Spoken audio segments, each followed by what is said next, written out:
A continuación, la nota con el doctor Diego Bernardini. Tengo que hacer una aclaración. Por un problemita técnico con el teléfono, faltó un pedacito del inicio, allí donde yo hacía el saludo y empezaba la nota haciendo mención a su desaprobación de la norma que se había implementado por parte del gobierno de la ciudad de que los mayores de 70 años tuvieran que permanecer obligatoriamente en el domicilio y salir con un permiso especial. Y este es su parecer y bueno, todo lo que la nota misma trae de mucho interés para todos. Lo bueno es que creo que las personas responsables de esto se dieron cuenta del error que se cometió y hoy nos han buscado a un grupo de expertos para que los acompañemos, para que los asesoremos y para que intentemos que todos juntos de alguna manera los beneficiados sean las personas mayores. Pero es cierto que al inicio de esta medida no fue lo mejor que se pudo haber ocurrido. Bueno, me agrada ser, digamos, portadora de la noticia de que se está consultando a la gente que realmente sabe del tema, como lo sos vos. Y yendo a otro punto, no sé si le estuviste leyendo la nota que hizo... Ay, se me fue el nombre ahora. Bueno, en el sentido de que los viejos, para que se consideren viejos, es porque no han desarrollado, digamos, sus aptitudes emocionales, una gimnasia física, emocional e intelectual, porque por eso se les considera viejos y eso les hace perder inmunidad, o sea, eso es lo que los hace tener tan bajas defensas. ¿Cómo lo ves? Pacho Donel, no me salía Pacho Donel.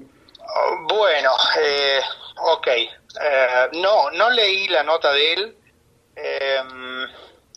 A mí me parece, con todo respeto, que el señor O'Donnell a veces da una imagen y una exposición que yo entiendo que es su cuestión personal, su experiencia personal, pero que no se aplica a la mayor parte de las personas mayores, y que entiendo que, bueno, personalmente no es el estilo que comparto, un exhibicionismo así de ver una persona mayor en cueros haciendo pesas, y lo entiendo perfectamente, lo respeto, pero creo que el mensaje habría que adecuarlo un poquito más a la realidad. Yo creo que la realidad de las personas mayores es una realidad que es completamente diversa. Cuando hablamos de esto hay que hablar, no en este caso que vos estás hablando conmigo, porque no soy el único especialista en personas mayores, sino que hay muchos y hay muy buenos.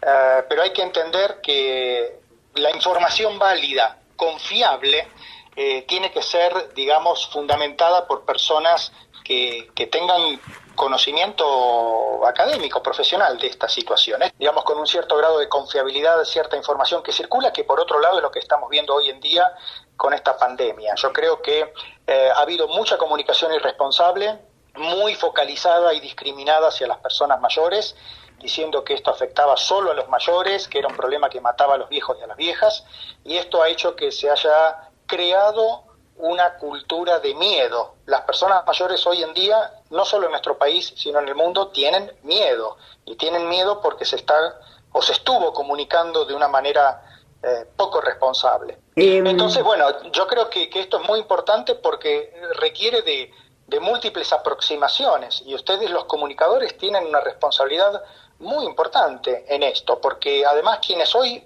escuchan radio, miran televisión abierta, son personas mayores. Exacto. ¿Y cómo ves vos el manejo, si lo consideras apropiado, que se está haciendo aquí de la pandemia en cuanto a aislamiento en general? Hay otros países nórdicos que lo hacen de otra manera. Alemania está dando más permisos para circular, digamos, por la calle. ¿Vos considerás apropiada la actitud de nuestras autoridades? Mirá, Argentina tiene cosas buenas y cuestiones malas. Entre las cuestiones buenas tiene y tuvo la oportunidad de ver qué ocurría en otros escenarios como Asia o como España, que están más adelantados desde el punto de vista epidemiológico. Pero al mismo tiempo, Argentina, nosotros tenemos una historia muy poco confiable de registro y de cifras oficiales. te voy a dar dos ejemplos. Año 2003 se inunda con el fenómeno del Niño en la ciudad de Santa Fe por rotura de un dique y no se supo nunca cuál fue la cifra exacta de fallecidos, las cifras oficiales. Lo mismo ocurrió en el año 2013 con la inundación de La Plata. Nunca se supo cuántas personas habían fallecido y te digo algo, más del 60-70% de las cifras oficiales que se dieron, que eran algo más de 50-52 personas, eran personas mayores. Por lo cual, mi pregunta es, si hoy quienes ostentan el poder fueron las personas que alguna vez intervinieron el Instituto Nacional de Estadísticas y Censos, fueron los que alguna vez dijeron que Argentina tenía menos pobres que Alemania, ya que citaste el caso de Alemania, ¿por qué nuestra situación hoy debería ser diferente? Además de eso, sinceramente, a mí me dan muchas dudas. Como profesional me dan muchas dudas las cifras oficiales y te voy a dar un dato. Argentina y México están en la misma situación epidemiológica, en el mismo momento de alguna manera. En Argentina el primer caso fue diagnosticado el día 4 de marzo, en México el día 29 de febrero. Para que vos te des una idea, al 19 de marzo, 20 de marzo aproximadamente, tanto Argentina como México tenían prácticamente los mismos números de casos notificados oficialmente. 100 casos en Argentina, 118 casos en México. Al día de hoy, 20 de abril, Argentina tiene notificados apenas casi 3.000 casos y México tiene 8.200, con 700 muertos, cuando en Argentina hay solamente 122 fallecidos y en el día de ayer se notificaron apenas 2 fallecimientos nuevos. Sinceramente, a mí estas cifras, y por más que me digan, México son más de 126 millones de habitantes, Argentina tiene apenas 44, 45 millones, el escenario epidemiológico es el mismo, porque esto se está dando fundamentalmente en las grandes ciudades, como ocurrió en Europa, como ocurrió en el caso de Wuhan, en China, una ciudad con muchos millones de habitantes. Entonces, yo creo que hoy no estamos sabiendo lo que realmente está ocurriendo. Creo que deberíamos preguntarnos qué es lo que ocurre que hace 4 o 5 días se están cerrando clínicas, servicios de hospital e inclusive hospitales por contagios masivos de médicos. Tenemos que preguntarnos si no existen esos niveles y equipos de protección para profesional de la salud, sabiendo que en Italia hay más de 80 muertos entre los profesionales de la salud y en España hay más de 30 muertos, que además se contagia más del 15% de la fuerza laboral. Tenemos que preguntarnos si es porque quizás hay equipos, pero los profesionales no están entrenados, capacitados para utilizarlos. O tenemos que preguntarnos si realmente hay tanto virus circulando por la comunidad que nuestros profesionales se están contagiando no por la persona que entra con fiebre y con tos seca o con pérdida de olfato, porque como se suele decir en medicina, esa persona la diagnostica el comerciante de la esquina, sino que se están contagiando de los asintomáticos, el paciente que entra porque tiene una uña empernada. No estamos sabiendo, o mejor dicho, sí, sabemos que tanto Argentina como México son los países de la región con menor grado de testeo. Y el testeo, por más que las personas estén cuestionando que no es tan importante testear, en la epidemiología el testeo sirve para identificar los casos que hay y para saber cómo se comporta la pandemia, la tasa de infestación a nivel comunitario. Pero además nos tiene que servir para poder aislar a esas personas asintomáticas, que hoy sabemos que pueden llegar a ser entre el 60 y el 80% de los portadores del virus, nos tiene que servir para seguir o trazar los contactos que estas personas tuvieron y por sobre todas las cosas para ofrecerle mejores cuidados. Mira, Lili, que nosotros no identifiquemos, no registremos lo que hay en nuestra comunidad no significa que no exista.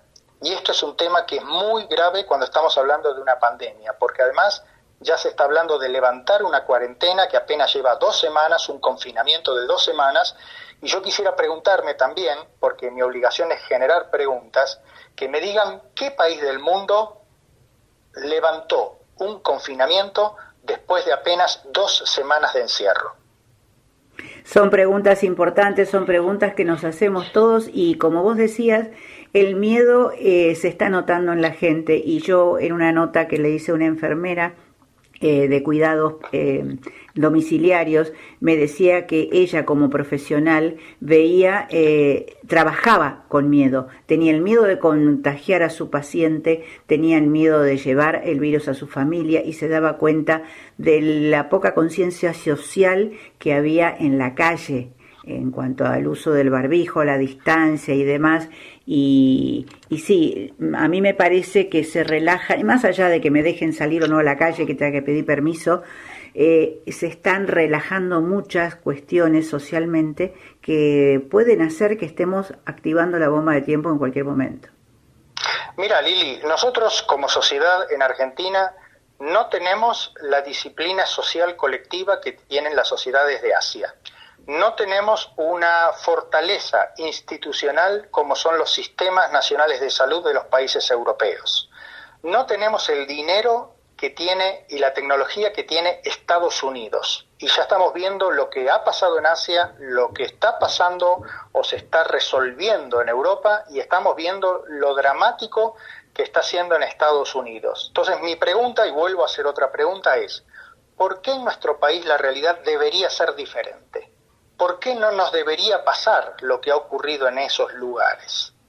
Entonces ese miedo del que vos hablás, que te comentó la enfermera y que comenta otra gente, es un miedo que de alguna manera está infundado por la falta de transparencia en las cifras, por la falta de claridad.